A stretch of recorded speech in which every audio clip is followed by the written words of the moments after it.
subscribers, followers, at mga damador sa Luzon, Visayas, Mindanao.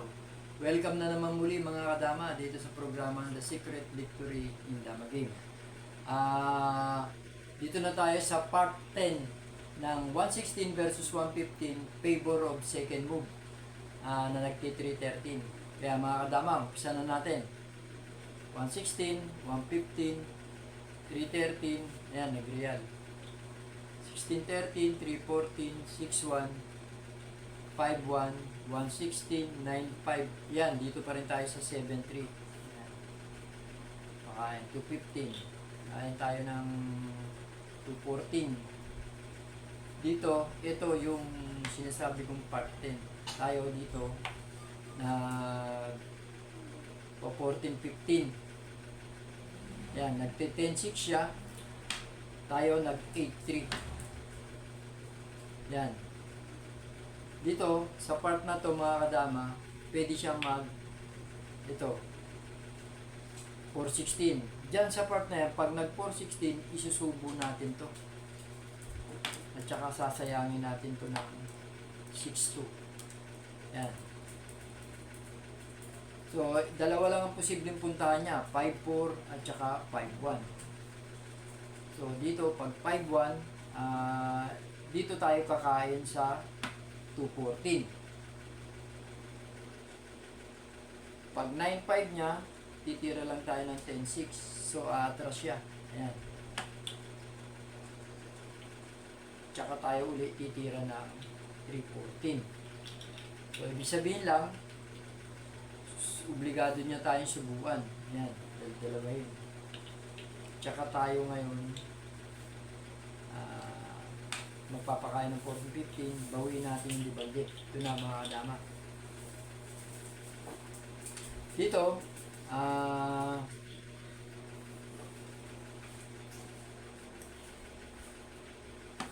12-7, 3-14. Yan. Tsaka magte-13-16 siya. Sasayangin natin ng 5-1, 16-4, 7-2. Yan. 8-3, 2-15. Ito na. Pag nag-3-13, lamang na tayo mga kadama. Yan. So, bawal mag-3-13. Kapag 11-7, dito muna tayo, 12-7 tayo. So, tsaka siya gaganon.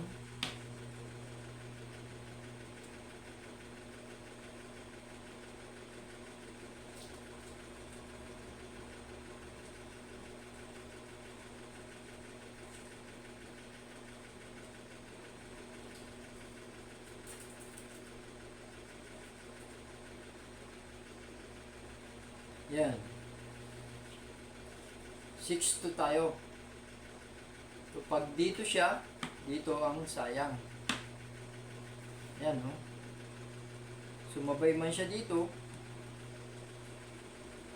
nandun na tayo. Kung dito naman siya sasabay, ayan, no? Kung dito siya sasabay, patay yung dama niya. So, lamang tayo.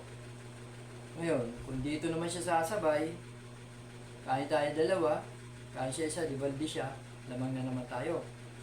So, pag 7-2 niya, sayang tayo, libaldi naman siya. So, ibig sabihin lang, lamang tayo dyan sa ginawa niyang tira. Ayan.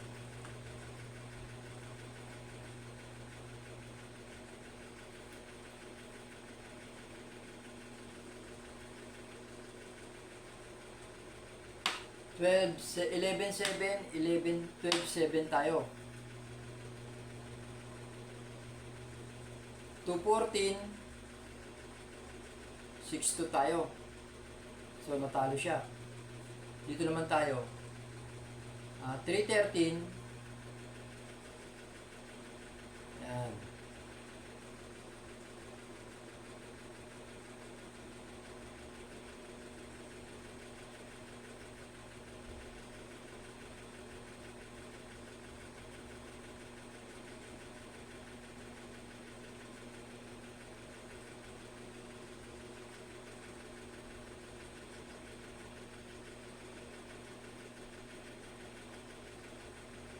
Eto, 6'2 pa rin tayo. So, pag pinadibaldi niya, hindi pwede. Malalansi siya.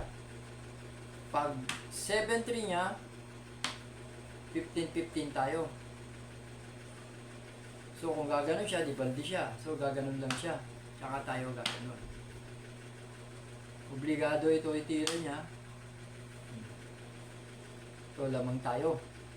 So, ibig sabihin lang, umikot na yung mga variation mga kadama, lamang tayo rito sa tirahan na to. Yan.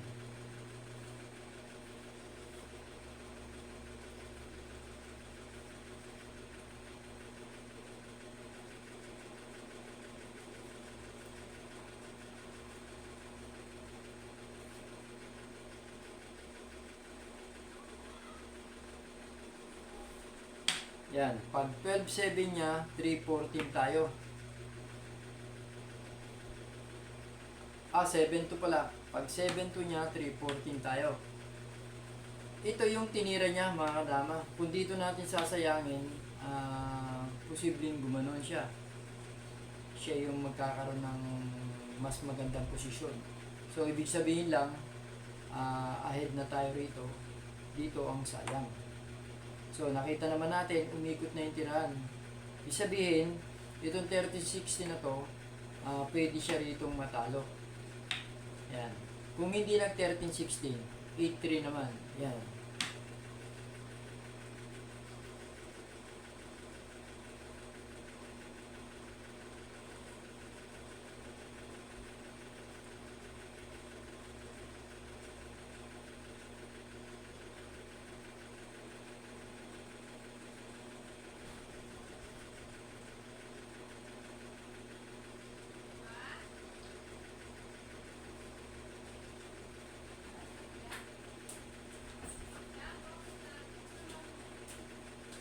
Yan. Pag nag 8-3 siya, 7-2 lang tayo.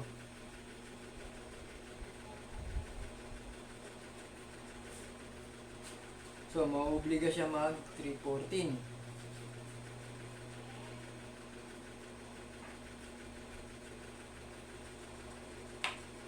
Yan, magsi 6-1 na tayo.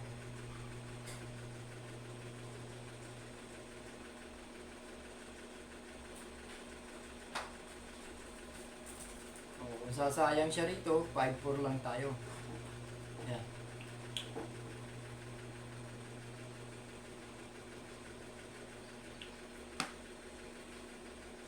Ten 6 siya.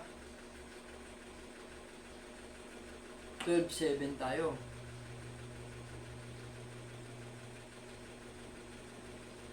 Eto, maluwag ang tablahan dito mga kanama.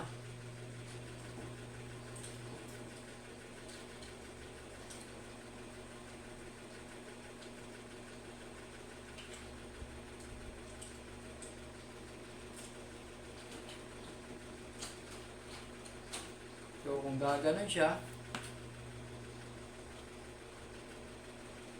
tabla na. Sasayangin natin, sabay dito. So, tabla.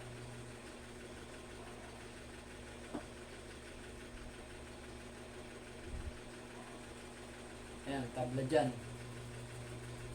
Tignan naman natin doon sa isang part.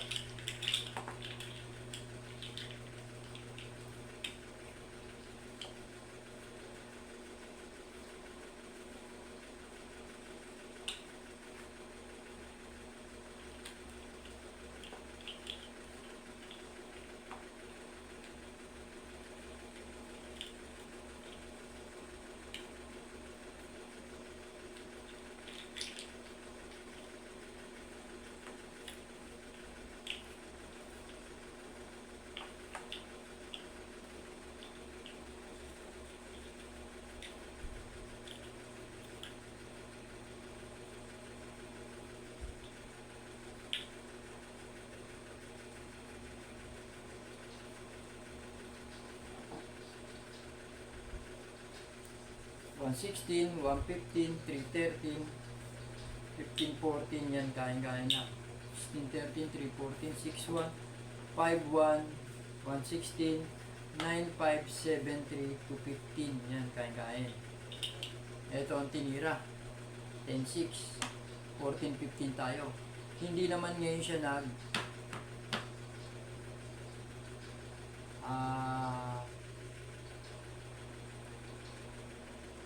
yan, hindi siya na 416.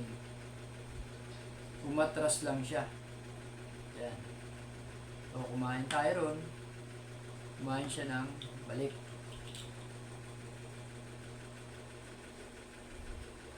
So, dito, 11.6 lang tayo.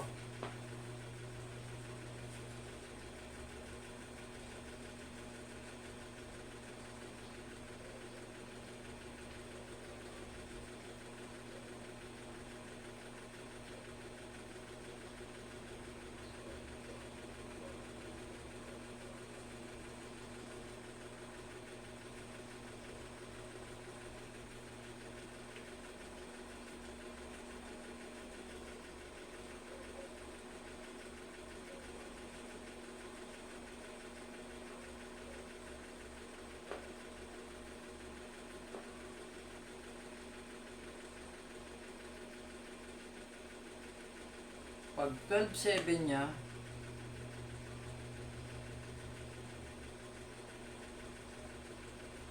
$8.3 lang tayo. So, sasayang siya, 5.4 lang tayo. 11.7, 10.5, sayang uli siya, 5.4 uli tayo. So, maobliga sumubo ng 6.2. Yan. Dito, sa part na to, magti 340 na tayo. So, obligado sumubo. 314 din. Yan.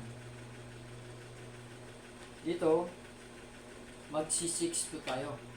Ito, mga kadama. Kapag nag 116 siya, mag 215 lang tayo. Tingnan nyo yung resulta, mga kadama. Oh. Sabay dadalawin natin. Ayan. Pag atras niya, atakihin na natin siya. So, kung hindi siya aatras, tayo naman ang sasayang. So, pinaka-best move niya rito, ito. Ayan. Kung dito tayo, bilangan na to.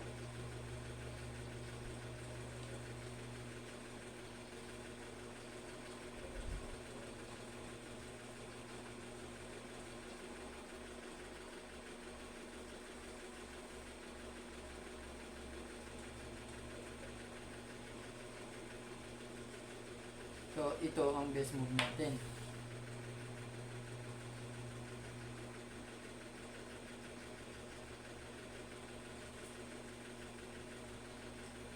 Kung dito siya, doon na tayo.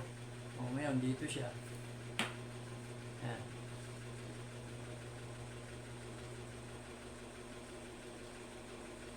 $10.6 lang tayo. Pag ganun niya, doon tayo. Ayan. So, dito siya. Dito tayo. O, kung dito siya,